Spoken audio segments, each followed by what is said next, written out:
Wa huwallazi ja'alakum khalaifal ardi, dan dialah yang menjadikan kamu penguasa-penguasa di bumi. Ayat ini telah disalahgunakan oleh kita selama ini. Termasuk kita yang ada di sini pun mungkin sering menyalahgunakannya. Yang disebut dengan penguasa itu adalah kita. Yang disebut dengan bumi itu adalah bumi tempat kita berpijak. Lalu segala fasilitas yang ada di bumi kita eksploitasi semaunya kita, karena kita merasa kita sudah diberi kuasa oleh Allah untuk itu. Lalu keadaan kesetimbangan semesta dan alam raya ini diganggu oleh kita. Air yang di tanah diganggu keseimbangannya, dieksploitasi secara berlebihan tanpa tanggung jawab. Kekayaan bumi semua dieksploitasi oleh kita secara tidak bertanggung jawab.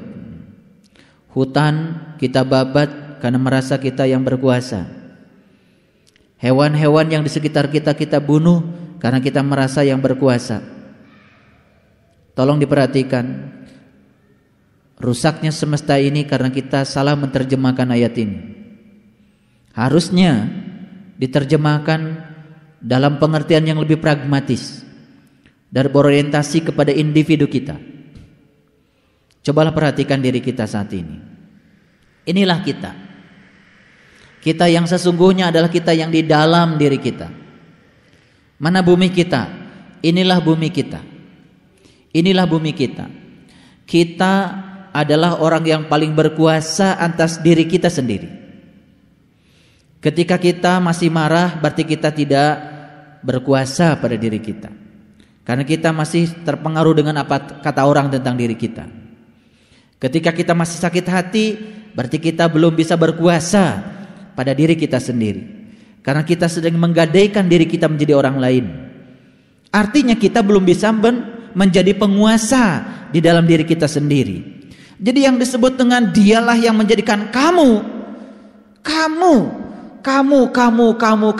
itu penguasa di bumimu.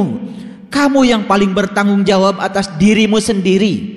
Kamu mau celaka, kamu mau selamat, kamu mau bahagia, kamu mau menderita, kamu mau sakit hati, kamu mau damai, kamu mau jadi apapun pilihan kamu, itu terserah kamu, karena kamu yang paling berkuasa di bumimu atas dirimu sendiri.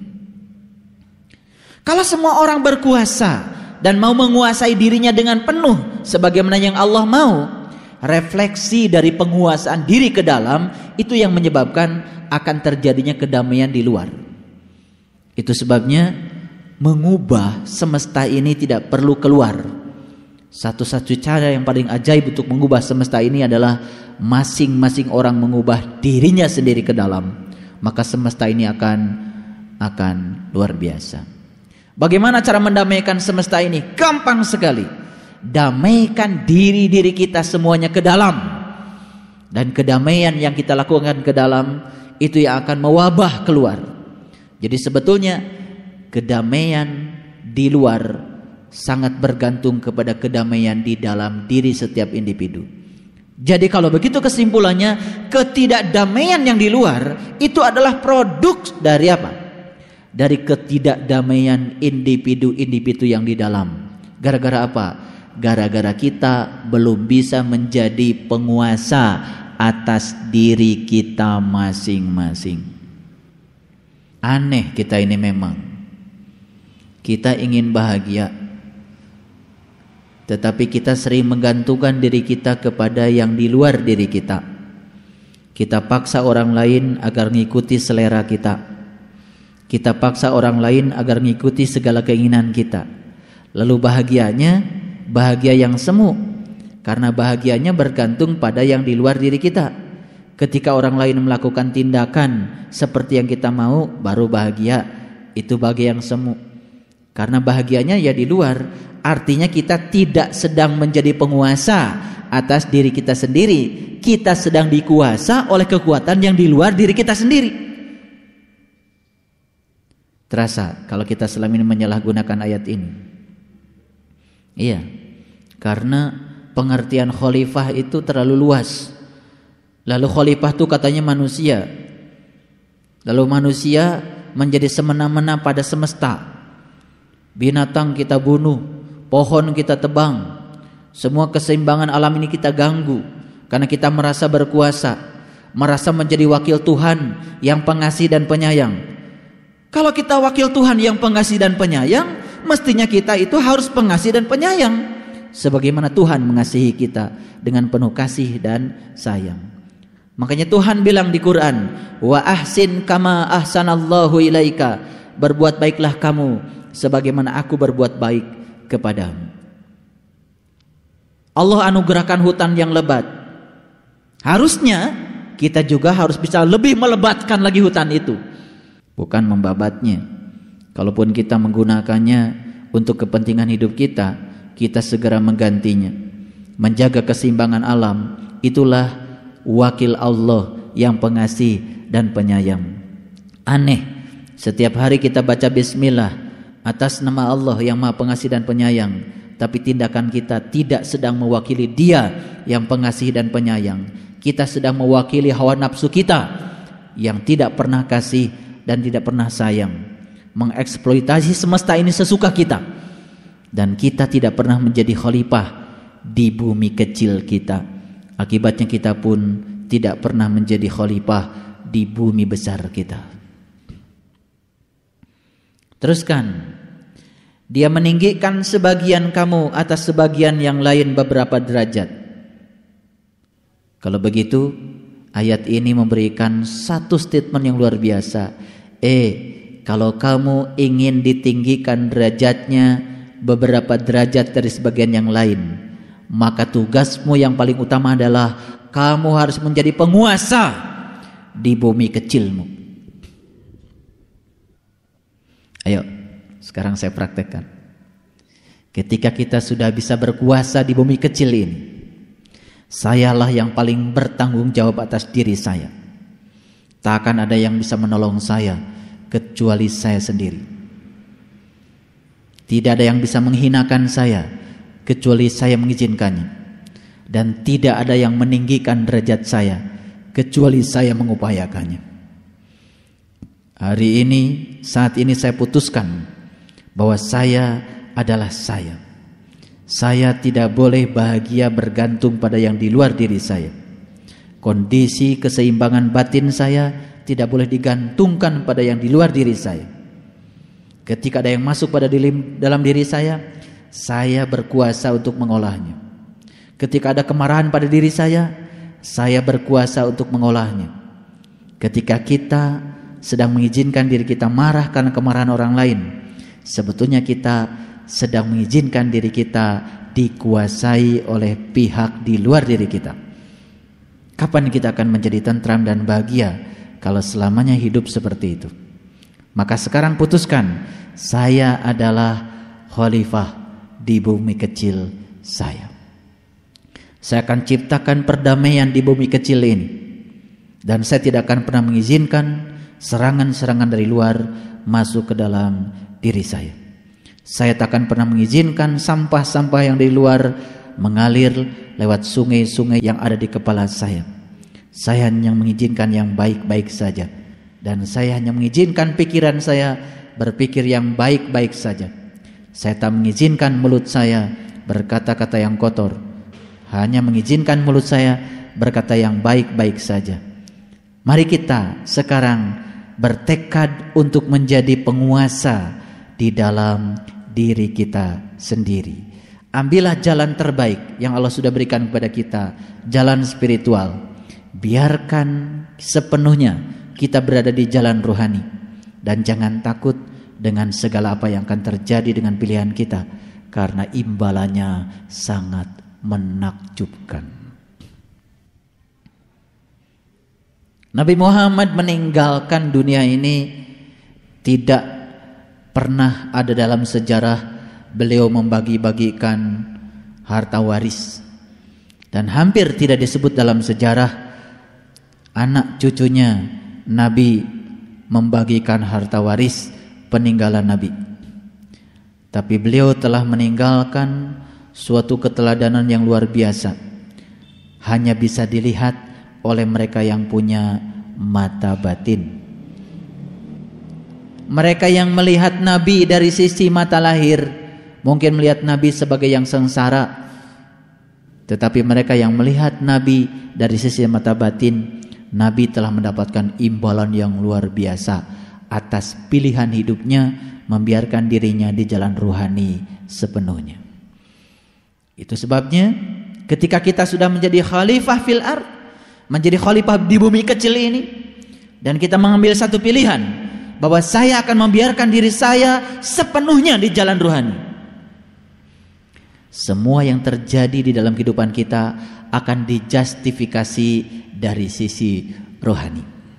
Ternyata ketika kita menggunakan ukuran-ukuran rohani untuk menjustifikasi segala peristiwa yang terjadi dalam kehidupan kita, luar biasa, kesucian jiwa kita semakin hari semakin bertambah, dan kita tidak pernah mengizinkan diri kita menjadi orang-orang yang merugi. Setiap saat kita selalu mengalami keberuntungan, bahkan keberuntungan yang amat sangat besar. Teruskan dari ayat 165, pesan yang paling luar biasa apa? Mari kita jadi penguasa di bumi kecil ini. Ketika kita menjadi penguasa di bumi kecil ini, kita akan naik derajatnya beberapa derajat dibandingkan orang-orang yang tidak bisa menguasai dirinya sendiri. Lihat di samping kiri kanan kita, orang yang terprovokasi dengan kemarahan. Marah dia? Marah. Hidupnya seperti apa? Hidupnya amburadul, tidak memiliki fokus di dalam kehidupannya. Betul? Karena apa? Dia mengizinkan dirinya menjadi milik orang lain, dan dia tidak menjadi penguasa di bumi kecilnya sendiri. Sekali lagi saya ingin tekankan, tidak ada yang bisa menolong kita kecuali diri kita sendiri. Kemudian ayat ini berbicara, ya, untuk mengujimu tentang apa yang diberikannya kepadamu. Sesungguhnya Tuhanmu amat cepat, ya, amat cepat. Cepat apanya? Inna rabbaka sari'ul iqab, sangat cepat hisabnya. Kenapa sangat cepat? Karena beliau adalah keberadaan. Beliau adalah sang keberadaan di semesta ini. Beliau adalah katalisator. Beliau adalah fasilitator. Beliau hanya menciptakan hukum sebab akibat. Sekarang kita menciptakan sebab, sekarang kita menuai akibatnya. Dan dia adalah sang keberadaan. Jangan menganggap Tuhan itu sebagai yang tukang menyiksa ketika kita melakukan tindakan yang tidak seperti yang diinginkannya. Lalu tukang mengasihi kalau kita baik padanya. Itu Tuhan-Tuhan yang diciptakan oleh para teolog. Tuhan Allah Rabbul Alamin adalah Rabb al-Alamin. Dia sang keberadaan, Ar-Rahman Ar-Rahim. Dia sang pengasih dan sang penyayang. Jadi sebetulnya Tuhan itu adalah sebagai katalisator saja. Kun fayakunnya Tuhan bergantung pada kita. Kita sedang membuat apa untuk melahirkan akibat apa. Tuhan adalah keberadaan di baliknya. Subhanallah. Nah, sesungguhnya Tuhanmu amat cepat hisabnya, dan sesungguhnya Dia Maha Pengampun dan Maha Penyayang. Setiap kata Ghafur selalu digandengkan dengan Rahim. Hampir tidak ada di Quran Ghafur digandengkan dengan Rahman. Selalu saja innahu laghafurur rahim. Ghafur selalu saja dengan Rahim. Ghafur itu sering kita pakai gapura. Makanya kalau orang 17 Agustus rame-rame bikin gapura. Gapura biasanya dibikinnya di gang-gang, kan gitu, atau jalan masuk. Betul? Ada gapura, pintu masuk, gapura tuh namanya. Itu dari bahasa Arab, dari gofur. Makanya kita harus masuk lewat pintunya. Pintu apa? Pintu gofur. Kalau begitu saya mau tanya, diampuni dulu, tobat dulu? Kita kan selama ini tobat dulu baru diampunkan. Kalau begitu, di mana letak Dia sebagai Al-Ghafur yang Maha Pengampun? Kalau setiap mau ngampuni, selalu saja kita memulainya dari diri kita. Sebetulnya yang benar itu diampuni dulu baru tobat. Kalau kita malam sudah duduk di atas sajadah, mengakui semua kesalahan kita, itu tandanya kita sudah diampunkan. Yaitu upacaranya saja. Allahumma gfirli, Allahumma gfirli, nah itu upacaranya. Ketika mengucapkan Allahumma gfirli itu sebenarnya sudah diampunkan. Udah duduk di situ, artinya udah diampunkan. Jadi sebetulnya bukan diampuni dulu, bukan tobat dulu baru diampuni. Diampuni dulu baru tobat. Tobat itu apa artinya? Tobat itu artinya kembali. Ciri orang yang sudah diampunkan oleh Allah, kembali dia. Makanya ya, diampunkan dulu baru tobat. Setelah diampunkan oleh Allah, dia kembali. Jadi kalau begitu, kapan kembalinya kita yang paling sejati? Saat kita sedang bertawajuh. Saat kita sedang bertawajuh kepada Allah Subhanahu wa taala, saat kita berhadap-hadapan dengan wajahnya, sambil kita mengatakan ini wajahtu wajhiya lilladzi fataras samawati wal, itu sedang taubat itu. Kita sudah kembali dari tidak mengenal menjadi mengenal, dari lupa akan sejatinya kita menjadi ingat kembali. Makanya lihat, ini wajah tuh adanya di ayat yang ke-79. Betul? Nah, sekarang inna sholati wa nusuki di ayat yang keberapa? Ayo di ayat yang keberapa?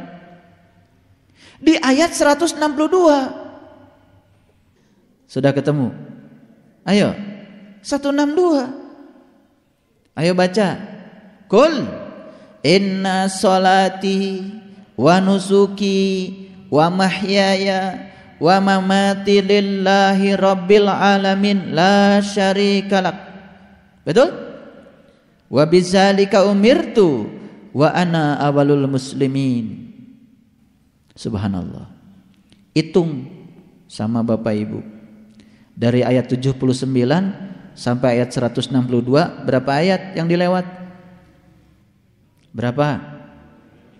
83. Jadi kenapa di dalam sholat kan kita bacanya langsung inni wajjahtu wajhiya lilladzi fataras samawati wal ar hanifan wa ma ana minal musyrikin.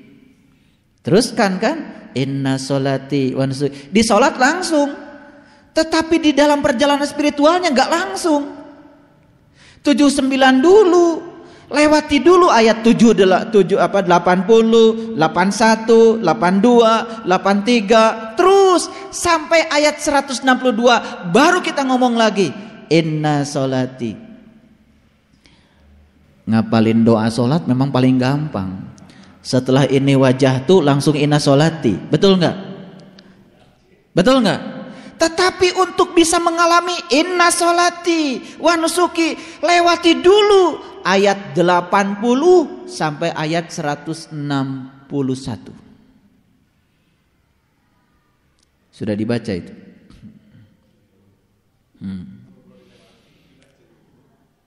Subhanallah. Luar biasa. Nah, sekarang saya kasih PR nanti sebetulnya sudah dibahas sama saya. Nanti baca ayat 80 sampai ayat 161. Pantas ketika saya mengucapkan inna sholati wa nusuki kosong, kering, nggak ada spiritualnya. Karena kita nggak ngalamin ayat-ayat yang di rentang itu. Enak aja. Kalau Allah mau dari dulu langsung saja setelah ayat 79 ini wajah tuh langsung inna sholati, ayat 162-nya dijadikan ayat 80. Enggak. Untuk sampai pada inna sholati, sesungguhnya sholatku, wa nusuki, ibadahku, wa mahyaya, hidupku, wa mamati, matiku, lillahi rabbil alamin, hanya untuk Allah semesta alam. Apa iya sholat kita untuk Allah? Apa iya duha kita untuk Allah? Apa ya tahajud kita untuk Allah? Subhanallah. Kita tidak sadar kalau sholat kita pun masih terkadang untuk keinginan kita. Wa nusuki, ibadahku. Apa betul ibadah kita untuk Allah? Apa iya haji kita untuk Allah? Nyampe di sana udah siap-siap saja dengan berbagai macam daftar keinginan yang akan dibacakan di Multazam, dibacakan di Arafah. Banyak ketika orang di Arafah itu sibuk buka kertas. Ini saat yang paling mustajab, gitu kan? Ini saat yang paling bagus untuk mengatur Allah. Ini saat yang paling bagus untuk menjadikan kita jadi Tuhan yang siap mengatur Allah. Lalu ada tempat-tempat yang mustajab, ada doa-doa yang mustajab. Lalu kita terjebak di situ. Padahal ketika kita sedang berada tempat yang mustajab itu justru kita sedang sombong. Karena saat itu kita sedang menjadikan diri kita Tuhan yang siap mengatur Allah. Kali aja kalau di sini Allah bisa kita atur. Karena kita sudah berada di tempat yang bisa mengatur Tuhan. Lalu kita berpandangan kalau multajam itu tempat ngatur Tuhan. Karena kenyataannya ketika Tuhan disuruh apapun, kalau di multajam mau Tuhan. Selintas kita mengatakan multajam tempat yang mustajab. Lebih kasar lagi kalau saya katakan kita sedang mengatakan kalau multajam adalah tempat mengatur Tuhan. Dan ketika di situ kita tidak sedang menjadi muslim. Kenapa? Di sini dikatakan wa bizalika umirtu, apapun yang kau perintahkan kepadaku, aku akan rela mengikutinya. Wa ana minal muslimin, karena kini aku sebagai orang yang berserah diri. Iya gitu. Jadi dari ayat 79 sampai ayat 162 itu ada satu fase yang harus kita lewati. Silahkan baca. Di situ banyak sekali pasang surut kehidupan yang akan menempa perjalanan spiritual kita.